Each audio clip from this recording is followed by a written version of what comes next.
Welcome to the Tech Egg. Don't get scrambled. Enjoy the video. You'll begin by confirming prerequisites and launching the activation flow.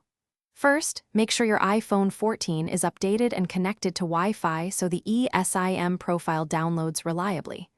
Next, open Settings, tap Cellular, then add Cellular Plan. This starts scanning. If you have the Jio QR code, point the camera now.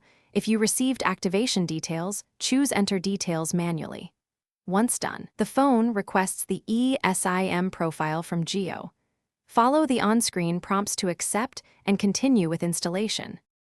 Once the profile installs, you must configure how the Esim behaves. First, label the line clearly so you don't mix voice and data later. Choose primary or a custom name. Then select your default line for iMessage, FaceTime, and voice. Set cellular data to Jio if you want mobile internet on that line. Make sure data roaming settings match your plan and enable cellular data switching if you expect to use both lines.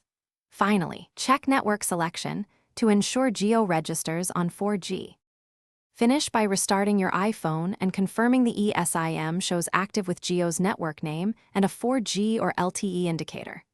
Make a test call and send a text, then use mobile data to confirm. If activation fails, first rescan the QR code or re-enter activation details. If that doesn't work, contact Jio support and provide your IMEI/MAID and EID so they can complete provisioning. As a final tip, only remove the physical SIM after the Esim is fully verified.